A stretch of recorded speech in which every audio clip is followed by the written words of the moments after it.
Welcome, Pewter Report readers, listeners, and viewers, to another edition of the Pewter Report podcast, energized by Celsius. I'm John Ledyard from pewterreport.com. With me on this wonderful Wednesday show is Scott Reynolds, also from Pewter Report. And Scott, we got to talk about this Bucs offensive line today. I know some people are like, oh, offensive line, but not based on what I saw on Twitter yesterday. I brought up the fact that I'm not sure Ryan Jensen's back with this team. And buddy, it got pretty violent in those Twitter streets really quick. So we've got to discuss that today. Alex Cappa, how they replace those guys. What's the deal with Hainsey? What's the deal with Aaron Stinnie? The free agent market, the draft class. Lots of avenues we can go with this show, and we're going to cover them all in today's. It's going to be fun. It is going to be fun, yes. Offensive line play typically is not fun, just like when the Bucs draft an offensive lineman, especially in the first round. It's not really sexy. It's fun unless we talk about it. Unless it's Tristan Wirfs. That's the sexiest first round pick maybe since Mike Evans. Yeah. For Jason Light. I mean, we're talking about an all-pro right tackle here. And if it's one thing, I talked about it yesterday with J.C. Allen. We were talking about running backs on the show. Running backs might be Jason Light's blind spot, right? He just has not drafted running backs well. That's a position that, whether it's re-signing Doug Martin, signing LaShawn McCoy, drafting the likes of Charles Sims and Ronald Jones and Jeremy McNichols and all those guys, Keyshawn Vaughn to a degree has not been a hit. But offensive line, that's really been an area where Jason Light has excelled. So especially after the early portions of his tenure. Early on there were some, later round picks are always going to have a low success rate. But he's really nailed some picks since then. He has. Yeah. So we're going to talk about the free agents the Buccaneers have, maybe looking at some free agents that if some of these guys get away, that the Bucs can reload and replenish the room with, and also some draft prospects that the Buccaneers might take a look at that could fill in. So it's an action-packed show today. You might not like the offensive line discussion, but by God, within the next hour, you're going to love it. That's right. Hang in there. Guarantee it for sure. And hey, if you need a little perk up a little bit for today's show, I suggest getting one of these. Celsius, the title sponsor today, and all the Pewter Report podcasts got the new flavor today, Scott, in the mail, and I am amped up. I immediately opened a can and tried the sparkling mango passion fruit. What did I get right here? Oh, that's it right there. You got it, I think. Did I get it? Yeah, that looks like it. I'm telling you. Ooh, look at that. I'll be surprised if you don't put this in your top 5. All right. Let me just say that. I'll be surprised. I've got some right here. I poured it. I put some ice in, and it's really good. All right. So I wasn't sure what to think. Mango passion fruit. That one threw me. The new flavor. I might be my favorite, Scott. Like I just love the flavor of it, and I'm going to dive in tomorrow with some things too. If I'm being honest with you, find out this weekend.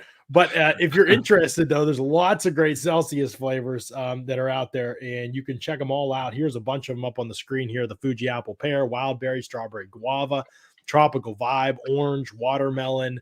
There's more that aren't even up here. You can go to Celsius.com, look at all the flavors that they have. Use the store locator, find out where they are near you. Unbelievable energy drink with no sugar. Gives you the energy you need, but without the crash that you get from other energy drinks. It's truly terrific stuff. Great way to order it, too, is on Amazon. Do the subscribe and save option. You can get it coming to your house with some regularity, as Scott and I do. So I'm rocking the Celsius blueberry pomegranate. Very good flavor. Great flavor. And speaking of the heat, it's picked up a little bit in Tampa today. It's for a while I was honestly a little bit concerned, Scott. Like it's been a pretty cold winter, I feel like, for Tampa Bay standards, talking to the natives here. Yeah. And I was like, did I just get down here in time for all this to change or what? But we're coming back today in the 80s. And so I mean, you get soft pretty quick down here. There's no doubt. I mean, there's no doubt. Outside and it's 50 and you're like, oh man, this is your blood will thin out in Florida, my friend. Your days of being a Pennsylvanian are over. That's right. No doubt about it. All right, so let's talk about this. Here, John says, I don't want to see Jensen go, but realistically, the other John is right. This is the part that we need to emphasize at the top of the show, Scott. Realistically, is where we're coming at this from. We both Yeah. love Ryan Jensen. He might be our favorite Buccaneer, but we Damn also right. have this responsibility to be like unbiased reporters in this and look at it realistically and say they are tying up money in Donovan Smith. And I get it. It's a more valuable position that's harder to replace at tackle. They drafted Tristan Wirfs and will pay him eventually. They may pay him early like they did Vita Vea. That may or may not intersect with the Jensen contract if they sign him to one. It would depend on the term and the way it was structured. Ali Marpet is paid and is probably going to be a lifelong Buccaneer. That's how how they'll consider it now anyway, thinking ahead. So you've already got major investments in your offensive line. Even if you're just saying a first round pick investment in Wirfs, you got major investments there. You can't pay Ryan Jensen. What Ryan Jensen's PFF projection for his contract is $13 million per year now, Scott. When you and I were talking about re-signing him, we thought it was going to be like 9.5, 10. Right. $13 million per year would make him the second highest paid center in the NFL at 31 years old. And I know he's coming off a great season, but he's played through the last two with injuries. He'd be the second highest paid center in the NFL, just barely behind Frank Ragnow of the Lions, who was much younger than Ryan Jensen and was younger last year when he got paid. That is a risky proposition, and he may get that money out there from a team like the Bengals or the Steelers or the Dolphins or the Bears who are desperate for that kind of the cultural transformation of their O-line, et cetera, et cetera. But the Bucs cannot be the team to give Ryan Jensen $13 million per year, in my opinion. I agree. That's a lot of money. And you might say, well, what's the difference between $10 million and $13 million? It's just $3 million. But the problem is $3 million here, John, and $3 million there on another contract for another player. I mean, that's $6 million. That might cost you Jordan Whitehead, right? Or Will Golston. I mean, that's what we're talking about is they don't have money to pay everybody. They just don't. Now, can they manufacture it? Can they keep kicking the can down the road and doing some restructures? They can. But the problem is it's not just about today. It's about planning for the future, John. And I'm not getting into the Immuni financial pitch right now. I'm just talking Buccaneers. And what I mean by that is you mentioned Tristan Wirfs. Okay. So that he's already on year 3. He's entering year 3. Now, the Buccaneers will be picking up his 5th-year option. But the thing is, literally in a couple of years, and they might even want to do an early extension just to save some money down the road. Because guess what? I don't think his level of play is going to drop off. Right. I think we're seeing a perennial, not just a perennial Pro Bowler, but a perennial All-Pro player in Tristan Wirfs. I've already gone on record saying he's the best offensive lineman in Buccaneer history. And that means he's better than Ring of Honor guy Paul Gruber. He's better than 3-time Pro Bowler Tony Mayberry. He just is. He's more talented. The only thing that's going to stop Tristan Wirfs is a catastrophic injury. And so having said that, this team might be wanting to go down the Vita Vea road, which is, we're thinking about doing the 5th-year option, but we're going to go ahead and do an early extension and kind of like pay a little bit more money now, but you're saving money down the road. And so in order to be able to do that, you have to have some salary cap flexibility. The modus operandi of both Jason Light and Mike Greenberg is it's hard to have more than 3 offensive linemen on your team make more than $10 million a year. Okay. Yeah. And some teams would go under that, to be honest, but you're right. But I mean, that's the line in the sand for the Buccaneers, right? And they have that right now, right? They've got Ryan Jensen at 10. They've got Ali Marpet at over that. And so same thing with Donovan Smith. Okay. You need your left tackle. Donovan Smith's not going anywhere. Ali Marpet, like you said, John, Buccaneer for life, I'm guessing.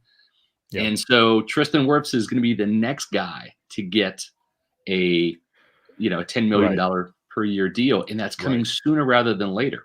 Right. And I wish that we didn't have to bring these things up, but we got to stop doing this. We got to. And I love you to death, Tom. And I love you to death, everybody in the chat who's agreeing with Tom and says this.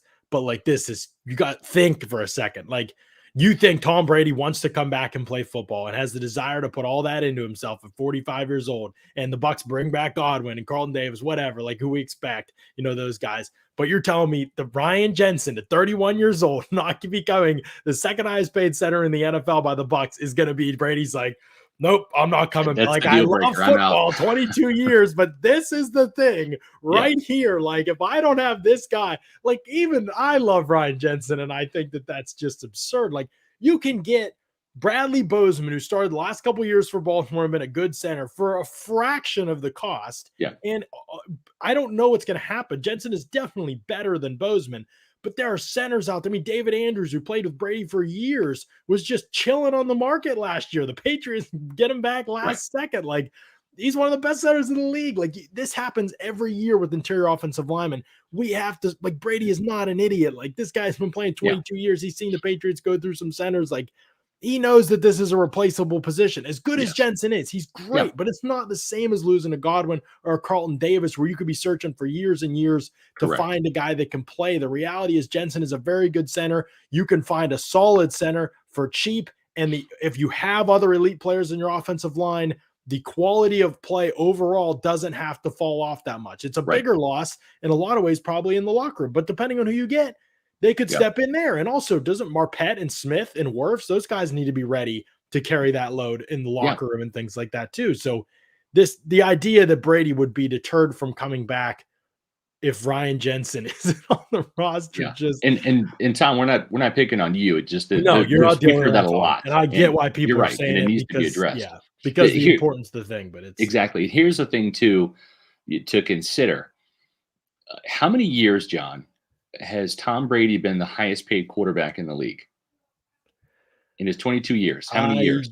One, maybe. I don't think it's been many. 0. Is it 0? Okay. 0. Why? Because Brady has always known the more pie I take up in terms of looking at the salary cap like a pie, the bigger slice that I take up is going to be less for the team that's going to be around me. Brady is the ultimate team guy. Mm-hmm. So he knows that the Buccaneers can't invest $13 million in Jensen and 17.5 in Godwin. Something's got to give, right? Yeah. You've got to be able to do that. So I think he understands from a salary cap perspective, because he's been involved. He and his agent Don Yee have been involved in some of those salary cap decisions for years in New England, right? Right. Yep. And so he gets the business side of it, and he understands that. So it's not going to be an emotional decision for him. It's going to be a business decision. And Brady knows it's a business more so than anybody, because he's been in this business for 22 years. Right. And people sometimes think that no Ryan Jensen means a horrible player will be at center. I think it's good process to look at Ryan Jensen and say he's 31. He's played through injuries the last 2 years. His style of play in that position tends not to age that well. And if you're going to make him, if you're going to pay him, fine. If you're going to make him basically a market setter type of payday, if you're going to give him that when you've already paid a couple other guys, that is bad allotment of resources at some point, or it becomes a less than ideal allotment of resources, which is what I'm saying. Obviously, I'd love him back. It's the cost that we're talking about here. And that's where people need to understand, it doesn't mean that whoever you plug in will be a trash center. Those are two separate things. They can say no to re-signing Ryan Jensen and it be a good process, and they can still go out and get a horrible center to replace him, like something bad. And that could be a separate bad part process on that part. But chances are, again, that there's a lot of center options out there. It's an easier position to replace than some of these other ones. The other thing, too, is the Buccaneers do have they've got an in-house option. They drafted Robert Hainsey to eventually, play the center position, right? I mean, this is a guy that had 31 snaps last year. So is he ready? No.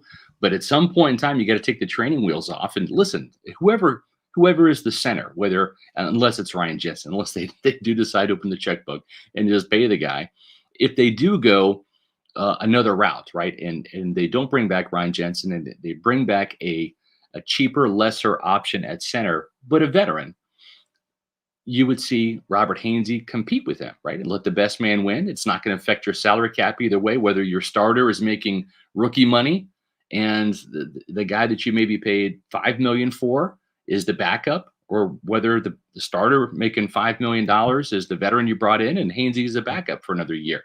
It doesn't change things. So I could totally see them do that, John. There's a part of this that really makes a lot of sense for the Buccaneers, especially with Tristan Wirfs' contract coming down the road, because I think Ryan Jensen, listen, this is his last contract. He's 31 right now. Right. Whatever he gets in this deal is going to be the biggest and the best. Mm-hmm. And Jason Light made him the highest paid center when he came to Tampa from Baltimore. Okay. So this is it. This is his last shot at 31. His value has never been higher. He's coming off his first Pro Bowl season. He just won a Super Bowl last year. And somebody will throw that has the space will throw the Exactly. money if that's what he wants. So And it's going to be up to him. I've seen plenty of Buccaneer players that have already won the ring that are in this situation, take the money, and you can't blame them. Yeah, no, you can't at all, and won't. Long lost Glazer, good question here. How is Jensen with protection calls? Feels like a team with a quarterback and a rookie deal would value his experience higher than Tampa Bay, a la Chargers with Corey Linsley last year. Yeah, this is no question. Ryan Jensen's probably one of the best in the league at handling protection calls. And Tampa Bay asked him to do a lot of hard things in pass protection. I won't get into like a lot of the technicalities of it on here, but they asked him to do a lot of hard things assignment wise in pass protection. So, there would be some tweaking of kind of some of the things they do up front. And obviously this would depend on who replaces him, right? If you get a veteran to replace him that we might be familiar with a lot with the terminology, the verbiage of the offense. Okay. If you get a guy like Hainsey would be a second season, first time starting at center, there's going to be growing pains with that if that is who it ends up being to replace him at center. So more than likely there will be more than one option. There's just too many moving pieces to say, but yeah, no question.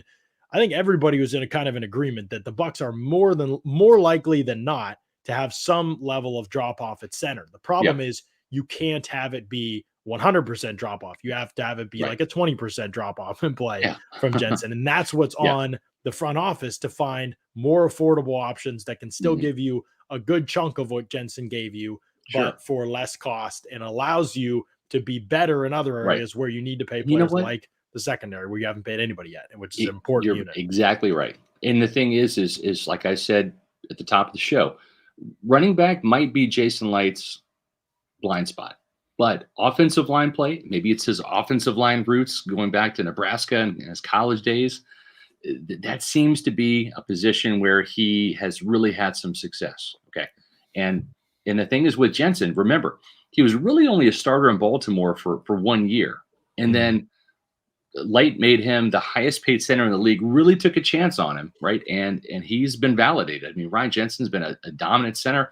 One of our go-to guys at Pewter Report, Brandon Thorne, who's I think probably the best offensive line guru in the media business, loves the guy. And there's no bias there. His tape speaks for itself, right? And Brandon does a great job of showcasing that on Twitter. Yeah. And so I trust Jason Light when it comes to the offensive line. And if he doesn't want to pay Ryan Jensen $13 million, or if he does, I mean, you're bringing back a good player. Are you overpaying him if he does come back at that? Yeah, you are. But yeah, and it's going to affect you in other areas. And so you just got to be ready to supplement other areas. I just would rather not be affected in other areas when you already know your O-line's good. You got to be able to fill in those holes. You can't pay everybody on a unit.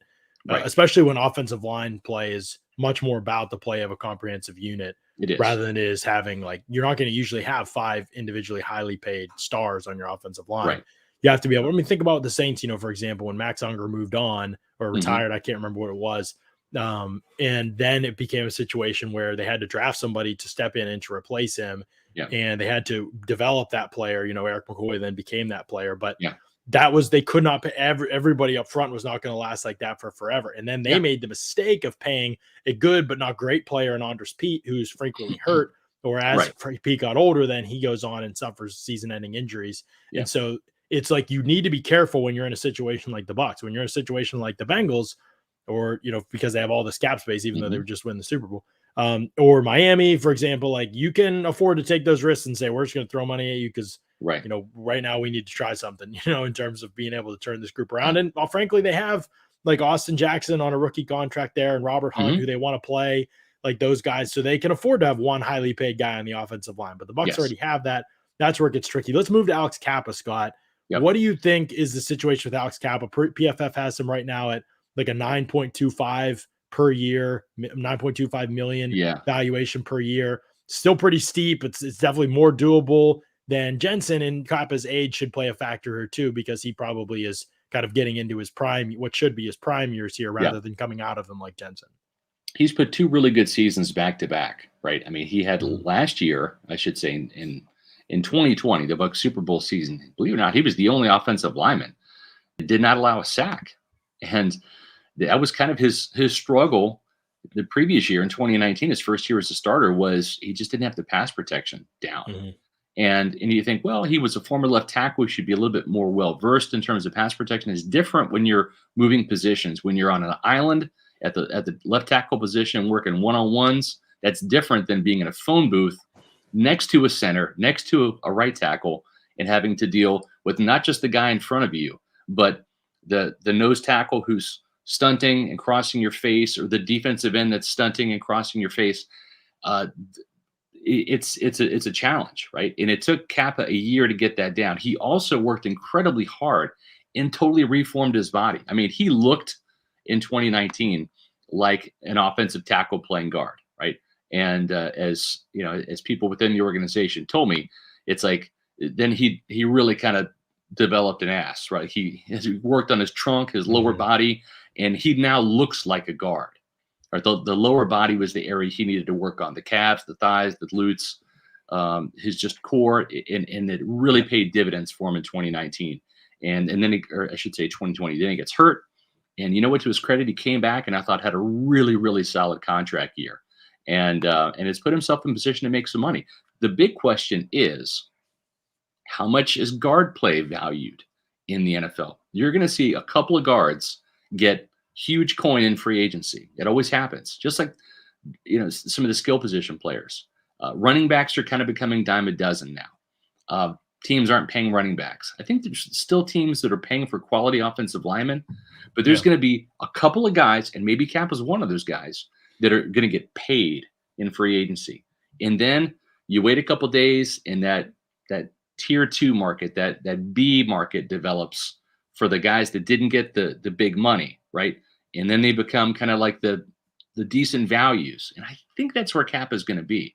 And so I fully expect the Buccaneers to let him go test his market. Maybe he's one of those guys that gets hooked and he's the big fish that gets reeled in somewhere else. But I think the Buccaneers are kind of crossing their fingers and hoping that maybe it's not 9 million, that maybe it's 6 or 7 million, and then he's a much more affordable, much more enticing guy to bring back, because then he still fits that mold of, on our 5 offensive line positions, we can only afford to have 3 guys making 10 million or more. So he still falls in that category of being under 10 million.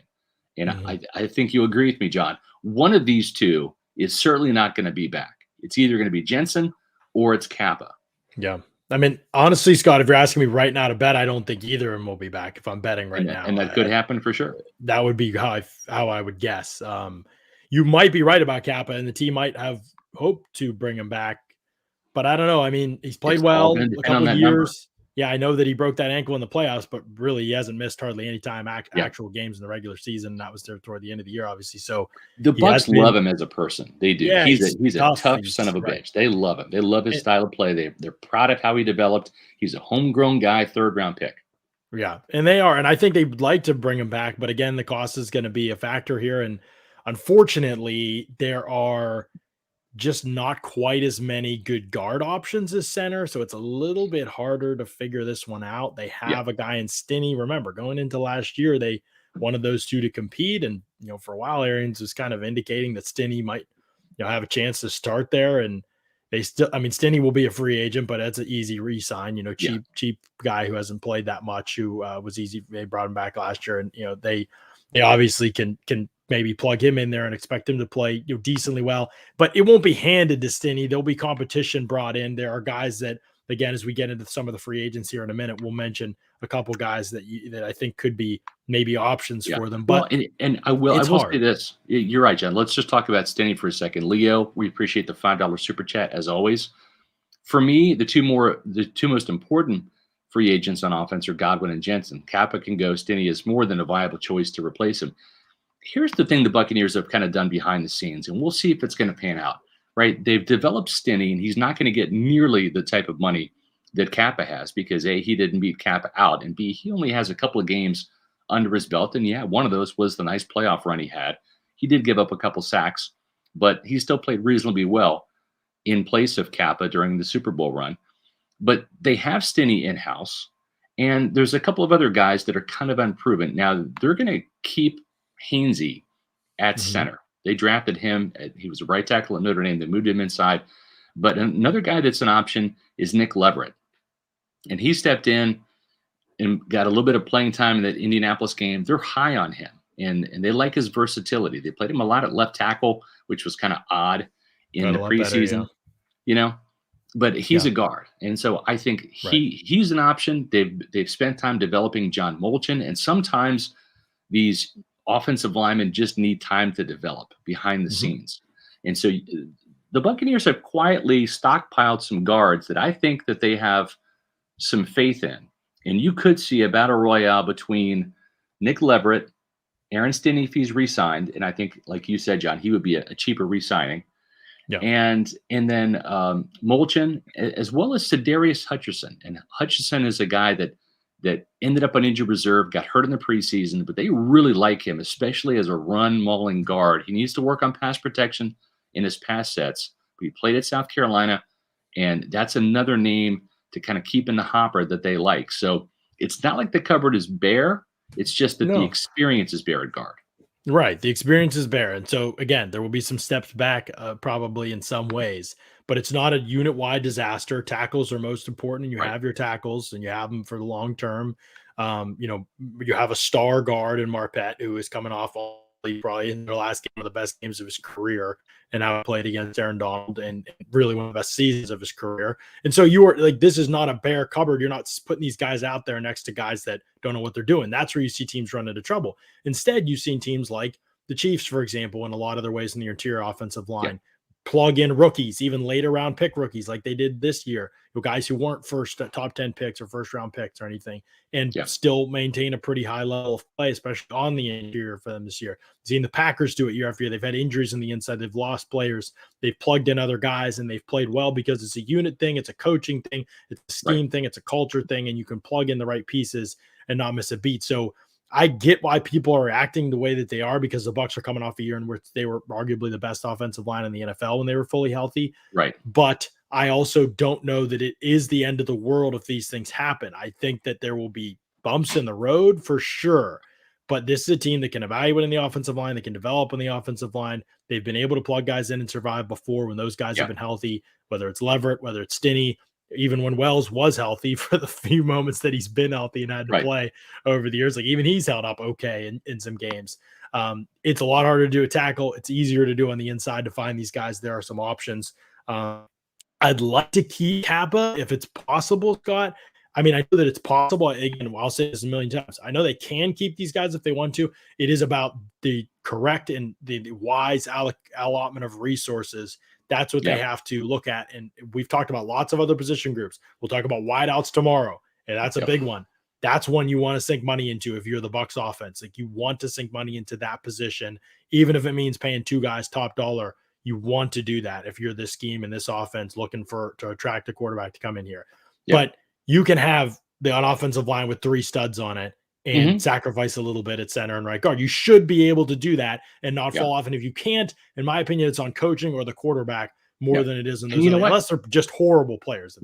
And you mentioned the drafting and development. Part of that's finding the right guys, right? That's Jason Light and Mike Beal and the college scouts. And it's also Harold Goodwin, right? And it's Joe Gilbert, the offensive line coaches. They've done a really good job. I mean, look at Tristan Wirfs. Part of it is Tristan Wirfs, right? I mean, he's just a phenomenal talent, and he's comes into the NFL with a pro mindset out of Iowa. At the same point in time, I mean, Joe Gilbert and Harold Goodwin had to get him ready to face Cam Jordan without a preseason, right?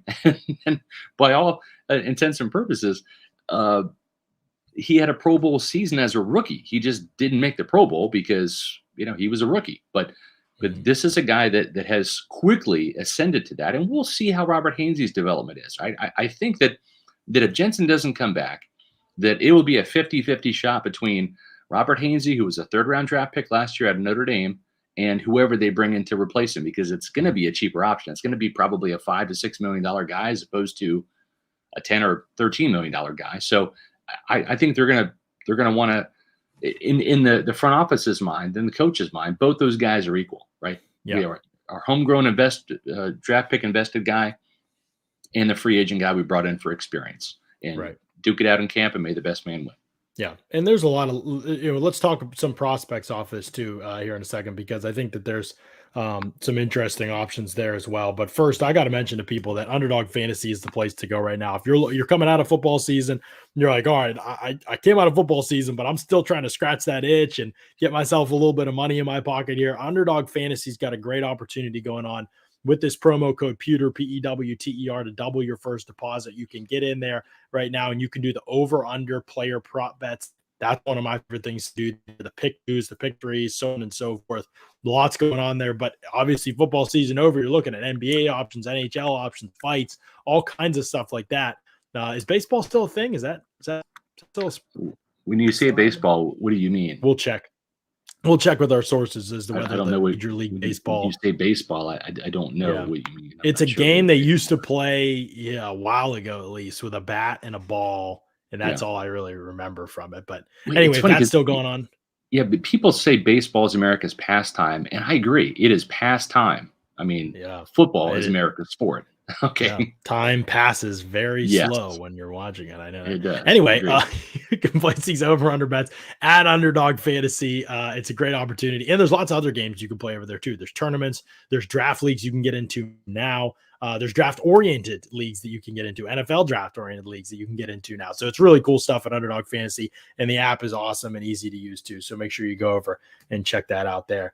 All right, let's talk about, do you want to talk free agents first? Do you want to talk draft prospects first? Which do you think is more likely? If, let's say, hypothetically, the Bucs lose these guys, do you think there's some, okay, we need to get a vet in here. Like, I like Leverett. We like Stinnie. We like you said, Hainsey, but they're short on experience. Agreed. Do you think there is some, like, let's look at the market and find a vet? I think at the center position, centers that are options. Yeah. Well, once you roll through the centers, because I think that's the position. I do think that if Stinnie and not Stinnie, if Cappa and Jensen are gone, it is a for certain bet that the Bucs are going to draft an offensive lineman this year somewhere, probably the middle rounds. But I think that's the case because they're going to want to continue to replenish that. Again, Jason Light is a big believer in football is a game won in the trenches on the defensive side of the ball and the offensive side of the ball. So yes, I do think that's the case. But at center, I don't think this team is ready to just simply anoint Robert Hainsey with all 31 snaps that he took this year. 31.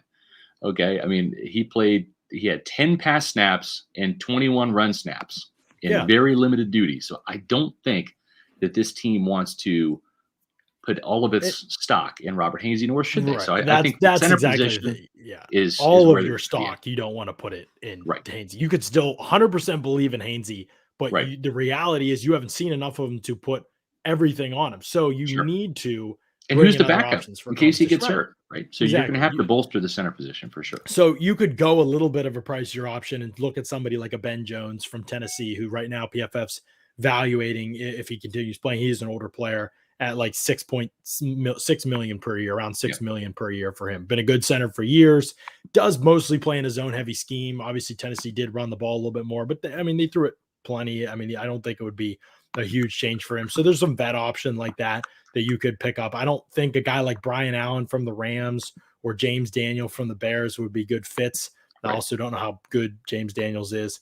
But I don't think they would be great fits in terms of what Tampa Bay is trying to do offensively. Those guys wouldn't meld to their game well. An interesting name is Bradley Bozeman, who is not going to break the market. Center from Baltimore.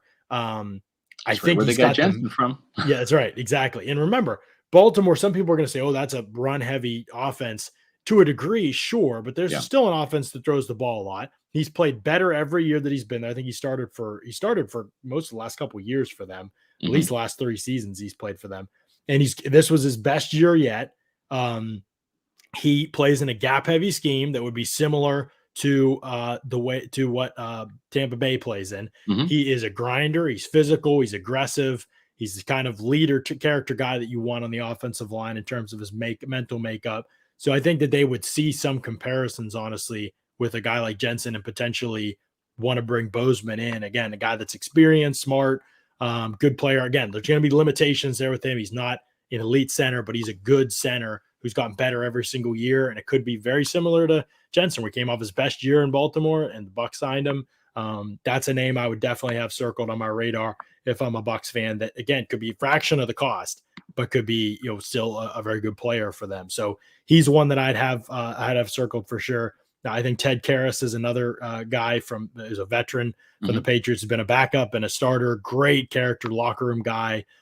He's not an elite player, but he's a good player. Again, would be a great leader for the group and be able to step in there. And again, he's a vet. He's going to be pretty cheap. I think he's almost 29 years old. He's been a guy that's played a lot over the last couple of years. Can play guard, center, and again, it's going to be a fraction of the cost. So there's some options out there for guys that I think would be really, really attractive. I just don't know, what the Bucs plan is necessarily with that, but I do think they will bring in a vet in free agency if they lose both those guys. They're not going to want to go into that thing just banking on, guys who have not played that much. It doesn't mean that they don't love those guys. It just means they want to bring in some competition. So they will do that. And there are plenty of options out there. There's a lot of good quality options out there for cheap along the offensive line. And there is every year on the interior offensive line. So something I think people need to think about. The interesting thing is, and you got through talking about some free agents, right? The interesting thing about Tampa Bay's offensive line right now is this. Donovan Smith was a left tackle at Penn State. Ali Marpet was a left tackle at Hobart College. Ryan Jensen was a left tackle at Northern Colorado. Alex Cappa was a left tackle at Humboldt State. Tristan Wirfs was a right tackle at Iowa, but also played some left tackle at Iowa. Okay, so all 5 of those offensive linemen have played snaps, and most of them, 4 out of the 5, Wirfs being the exception, started at left tackle. So what Jason Light likes to do is draft athletic linemen and move them inside. We even saw Robert Hainsey, who was a right tackle, move inside to center. So because the tackle positions, by and large, are the more athletic positions because they have to play in space. They have to use their athleticism with these edge rushers screaming off the edge, right? So that's where the Buccaneers look for traits, is the guys that have the athleticism, that have played some left tackle, and that might not be their position when they make it to the NFL. Ali Marpet wasn't big enough, obviously, but damn, he's been a Pro Bowl guard, same with Ryan Jensen. So when I look at guards and centers, right, and I think we're looking at maybe a guard here to draft prospects, right? Looking at draft prospects that are. Let me say this real quick before you mention names. I agree with you on traits. I think it's Tristan Wirfs, Ali Marpet, Donovan Smith were all 3 tested like great athletes at their positions, no question about it. But then you have Alex Cappa, who tested like one of the worst athletes ever at the combine. Like he was that bad.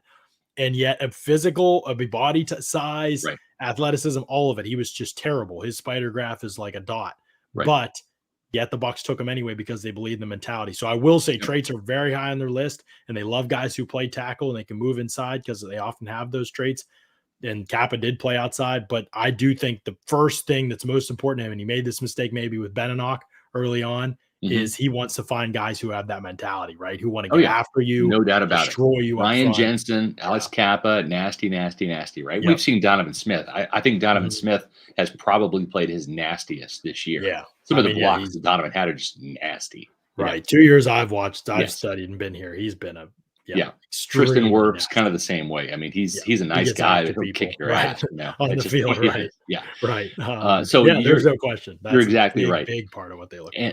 And one of the guys that really I think kind of fits that mold is Cordell Volson from North Dakota State. And he played him in the mock, right? Had him in the mock. He played right tackle, and this is a player that when I watched some North Dakota State film, and I watched him in the East-West Shrine game because that's where he actually played guard, right? NFL teams aren't dumb. They're like, hey, you're going to be an okay tackle, right, but it would only be a right tackle because of the athleticism, right? Is not top notch. But damn, you've got the mentality to play inside. Plus, you got the size at 6'7", 313. He just reminded me a lot of Alex Cappa, right? I mean, not the most athletic guy, athletic enough, but nasty. And man, this guy gets after it in the run game, right? And I think that's where it starts. Is pass protection can be taught. Run blocking is more of a mentality. It's just kicking the ass of the guy in front of you, right? It's moving the line of scrimmage, and that's where it has to start. That was the appeal with Jensen in Baltimore. That was the appeal, like you said, with Cappa at Humboldt State. I remember when Mike Mayock called him the bouncer, right? Because he threw guys out of the club. That was the appeal there. So I think that's a name to really kind of keep in mind. When I'm looking at guards for the draft, I look at players that have played tackle. Another one, and you know what? He's probably going to be a little too early. His stock's really climbing, is Tulsa's Tyler Smith, 6'6", 332, played left tackle, will probably move inside. He's a guy that because of his size, because of his experience there, he might get a look at tackle, almost like they did with Nick Leverett, right? You're athletic enough, we'll look at you at left tackle, but you're probably a guard at the next level. And I like the film that I've seen from Tyler Smith. I have seen him. Pro Football Focus has him as 164th ranked player right now, which if you do the math, that's a 5th round pick. But then I've seen some people in the scouting community say this guy is a 2nd round pick, right? Like his stock is on the rise. And he's very raw, but the traits you want are there for sure. So if you go that route, I think those are great options that you named. Interesting thing, Scott, is that we're talking about guys who would be later in the draft, not early. And some people might say, oh, like if you go into the draft though, and you don't have a for sure thing at right guard and or center, shouldn't that be a top priority? Just laying it out for people. Again, doesn't mean they can't take guard. We're just talking about, we'll talk about guards in a second and centers in a second, but we're just talking about guys who play tackle in college that look to move to guard, maybe in the NFL. I'm just looking at the top of the board for most. Evan Neal, Charles Cross, Akeem Ekwonu will not be there for the Bucs. The next couple guys at tackle are Bernard Raymond and Trevor Penning. Everything I've seen, those guys are probably tackles at the next level. So again, same with Daniel Falale from Minnesota. Although yes, I know some people might be like, is he athletic enough to play tackle? He's 6'9", 380. I don't think you can put that on the inside. Like it's going to be in the way of everything, including the quarterback being able to see. So one guy, Darian Kennard from Kentucky, but he could be a guard who plays tackle now. Big, bruising, get after it type of guy. Very physical, but he did play in a very run-heavy offense in college. So will that impact things? They did throw the ball a little bit more last year, I believe, but I mean, he's been pretty consistently one of the best run blockers in college football. So interesting name maybe to have in mind there. But Max Mitchell, a lot of these guys are going to be tackles. Nicholas Petit-Frere from Ohio State. He's going to be a tackle. So there's not a lot of early on guys that are projected to go early. There might be go from tackle to guard. Luke Gadecki from Central Michigan might be a guy that ends up kicking inside to guard. He's a player that 6'5", 310. Does he have enough size to play outside? Very much like Robert Hainsey, right? He played all of his snaps. I think he played one snap at guard, if my memory serves me. And in the vast majority of his snaps have come at right tackle at Central Michigan. And he played it, opposite a very good left tackle at Central Michigan. But that might be a guy that kind of kicks inside to guard. And, we'll just have to see. But at 6'5", 310, he's not 6'7", like some of these other offensive linemen 6'6" are. So, we'll have to see. But that's another guy that could end up being a guard option. And keep in mind, too, the Bucs like to have these swing tackles, right? A guy that can play multiple positions. So if you have the size, and that's why we're looking at tackles, because, you want to be able to maybe have a guy in a pinch go outside. Josh Wells can play guard, and he can also play tackle. That's the value of being a true swing guy, is have the size to play both. Right. And we'll see how free agency plays out for the Bucs. That'll determine how open they are with their board. But right now, I think they'll be pretty open to taking best player available and not really pushing for a need. Similar to last year, just have more options in terms of we can actually draft this guy and he'll have a role / plays on our roster if we take him in the first round. Whereas last year was like we could draft like 2 positions where a guy might play some, and that was kind of it. So this year, I think it'll be more open. Name to keep in mind, again, moving now to guys who are projected to be guards, and we're mostly guards in college. I say mostly because I haven't watched this guy's tape yet, but I plan on watching him and writing about him soon. Kenyon Green from Texas A&M played every offensive line spot except for center while he was at Texas A&M. This past year, for example, 81 snaps at left tackle, 408 snaps at left guard, 106 at right guard, and 142 at right tackle. He is played right guard, full seasons at right guard and at left guard before that. So he's played both guard spots as well. Yeah.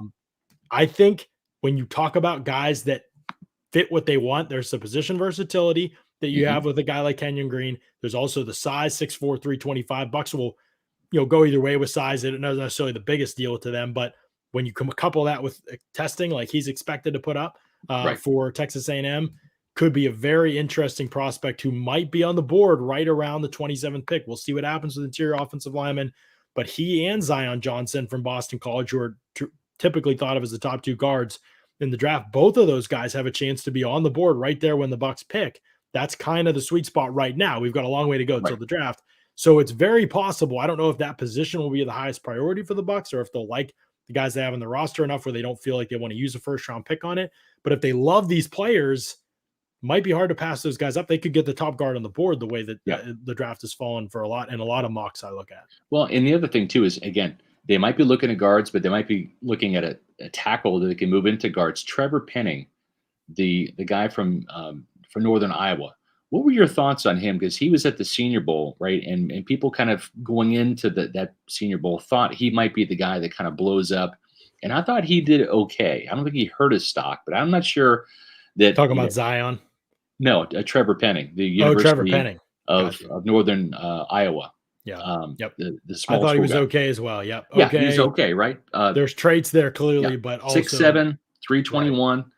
Right. He could be on the board because he didn't exactly light it up in Mobile. He could be one of those options right there. And listen, you think he could play inside or?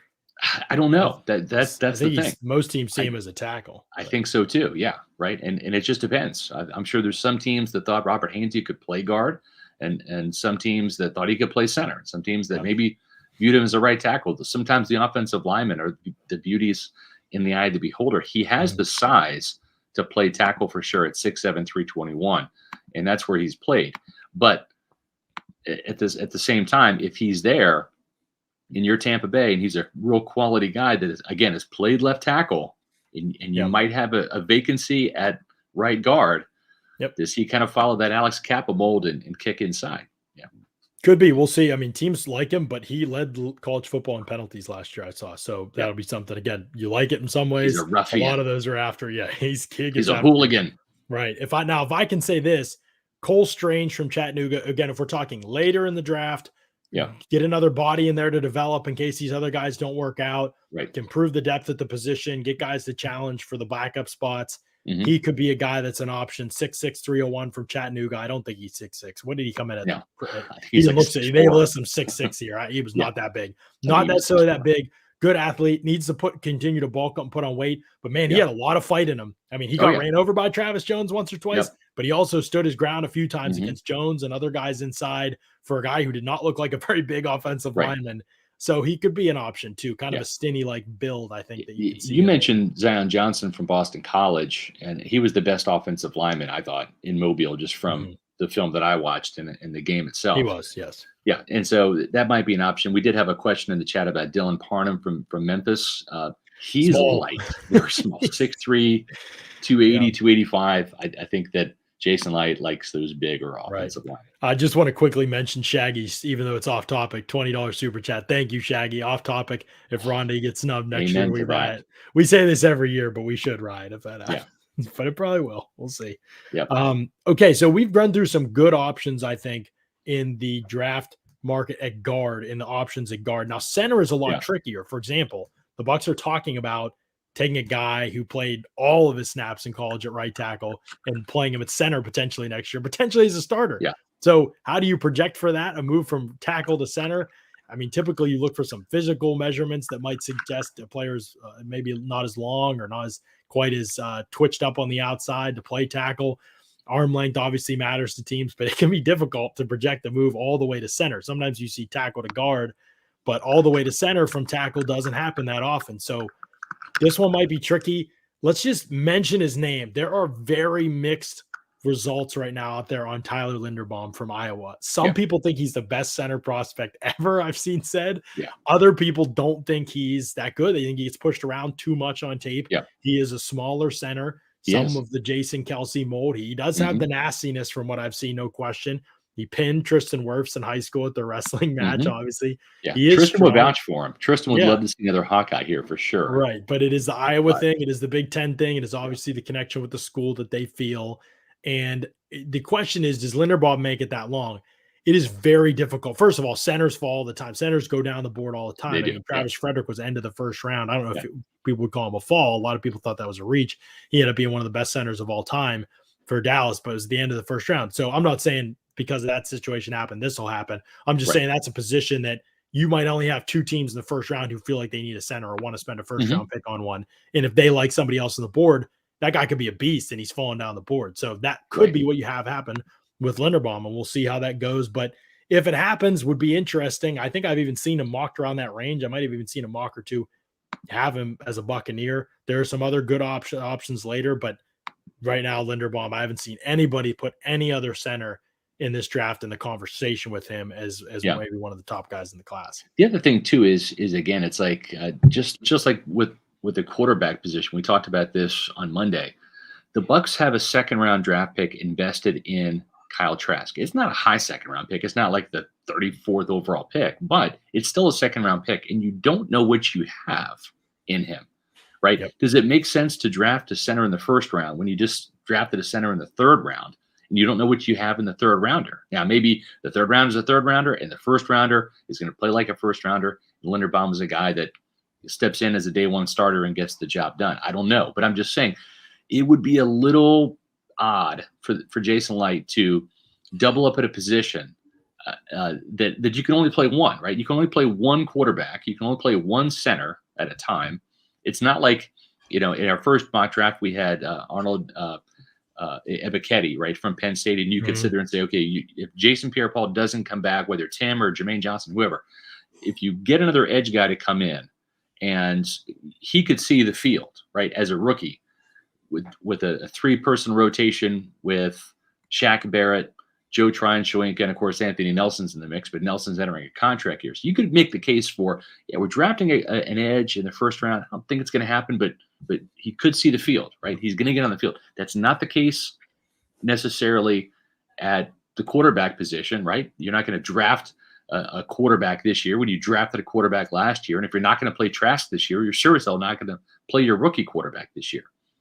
So I just don't see that happening unless they don't like Hainsey and they love Linderbaum, and that's the case, then maybe you could see it. But whoever's going to be the first round pick this year is going to have to be a starter. And that's why we put Treylon Burks from Arkansas, and he may not even be there either, but they could draft a wide receiver in the first round. It is hard to tell. Yeah, and he's hard to tell who's going to be where. Yeah, I mean, this draft is bizarre. Like, again, this is what I'm kind of getting at here, Scott, is if Tyler Linderbaum, if the Bucs are one of those teams, right now I'm talking mostly analysts, but I'm sure I think teams feel the same way.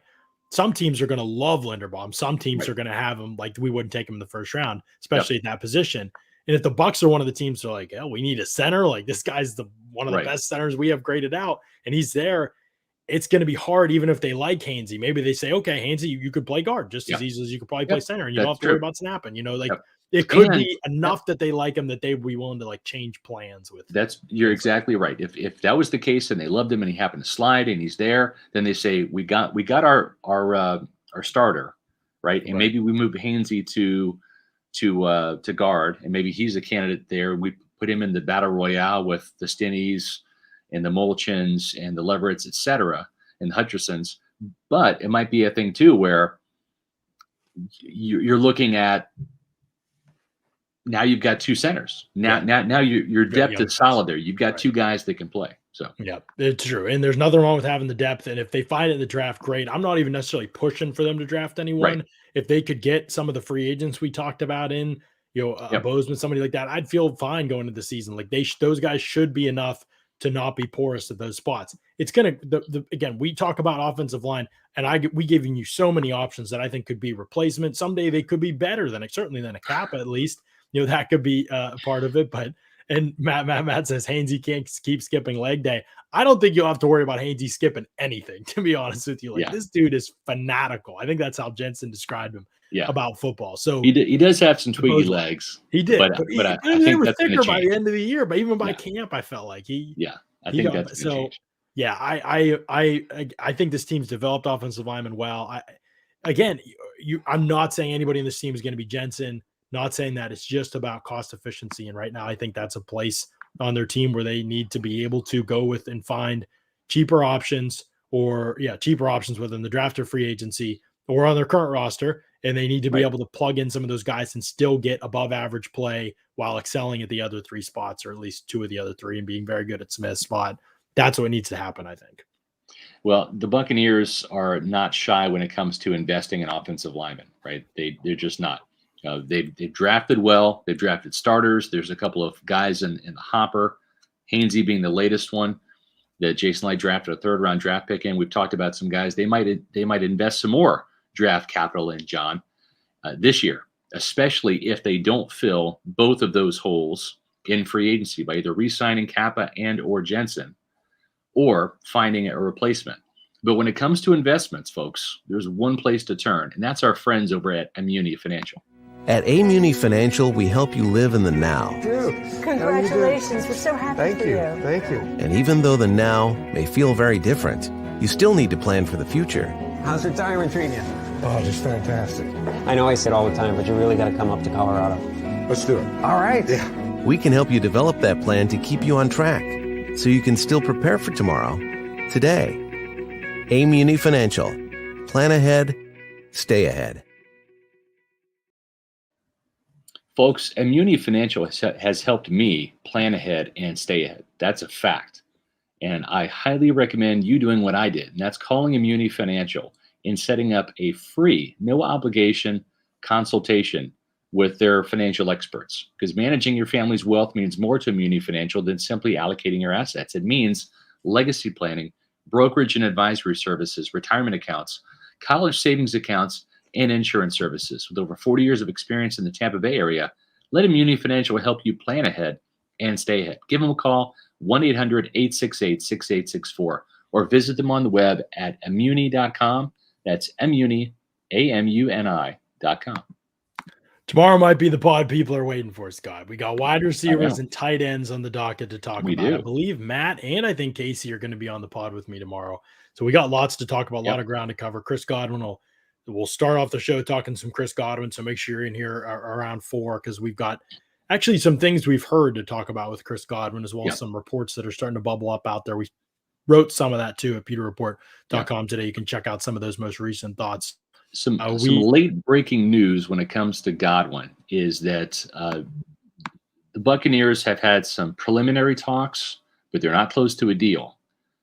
Typically, what I've noticed from the Buccaneers is when it comes to re-signing their own guys, these deals really start to come to fruition around the combine. That's where the agents meet with Jason Light and Bruce Arians and Mike Greenberg and Jackie Davison, and that's kind of where things really start to heat up. So it's really preliminary talks. Sometimes deals get done early, right? They got to be done early. But I think when it comes to the free agent class on deck right now, the Bucs are doing they're planning behind the scenes, setting their free agent boards about who they want, getting with Greenberg and looking at the cap fits and where the lines in the sand are at these certain positions. So I expect that the talks will heat up at the combine. Now the combine, John, this year is not in February. It's in March. They keep pushing it back. So you're going to be out at the combine along with Matt Matera, and that's where the action is going to happen. So Chris Godwin's deal looks like it's going to go down to the wire. That's not uncommon. Buccaneer fans fret sometimes, but you and I both believe he's going to stay in Tampa. It might not mean that he's not going to test the free agent market. Maybe he will, but I would expect him to either get a deal done on the eve of free agency or during that 2-day window where he and his agents can solicit offers from other teams. But I suspect that by the start of free agency on, what is that, the 16th? Yeah. I think that's when we'll see a deal with Chris Godwin. Just my guessing. Ollie West Glazer says, give Jensen the Immuni link and tell him we expect a 6.25% discount given his expected rate of return. Okay. Sounds good to me. Good stuff there. I have thoughts on the Godwin thing tomorrow and why the Bucs might be more willing to let him hit free agency now that he has this injury situation. Whereas if he hadn't been injured, I think this would have been done. In my personal opinion, of course, I can't. Usually, when deals happen before free agency occurs, the main ingredient for that to happen is both sides want to get the deal done. Yeah, right. That's the thing. And If Chris Godwin That's truly wants to see what his market value is, it could go a day or two into free agency. But and usually, as I'll talk about tomorrow, I was just going to say the Bucs might want to see him hit the market too. Let's say he's asking, okay, this, and the Bucs like, we think that we can get that number a little bit lower if you hit the market and you see the fact that dude with torn ACL, is not going to get that much love on the market especially considering how the market went at wide receiver last year. So they may be willing to take that bet risk if you're the Bucs. Sure. I think both sides would prefer to lock it up beforehand. Godwin can say whatever he wants to Jeremy Fowler. I'm excited to test the waters. Everybody's going to say that. Your agents told you. Shaq Barrett said that. Exactly right. Shaq Barrett, and then he said after, he's like, I never even listened to other teams. It's like, all right, told my agent to get it done in Tampa, right? Right. So we'll see what happens. We'll see. But again, I think that he's right now it's a leverage play in most comments to the media. So take everything with a grain of salt. Exactly. So we'll talk about that tomorrow. We'll talk about the wide receiver 3 spot tomorrow. What a disaster that was most of last season, and how that cannot continue, and resources also need to be poured in to make sure it doesn't. Tight ends, right? I mean, as it stands right now, right? You're looking at Cam Brate and Cody McElroy being the only tight ends on the roster right now. Right. So how do they address tight ends? Look at the free agent situation at tight end. Big see show what's tomorrow out there for them. Lots to talk about tomorrow on the show. Spread the word. Tell your friends and family and all your loved ones. This is the place to be. Hit the thumbs up button on the way out of here if you could. We greatly appreciate that. Share the link. Tell the people this is where the good stuff's at this week. Tomorrow, wide receivers, tight ends on the podcast, offseason outlook. And I can't wait to talk about some of the draft prospects because I've actually watched a lot of the wideouts now at this point. I wrote about some of them today, but I have thoughts on more of them for tomorrow. So we're going to be very excited about that. Subscribe to the Pewter Report TV YouTube channel. Hit the like button as well. For Scott, I'm John. Thanks so much for listening to another edition of the Pewter Report podcast. Out.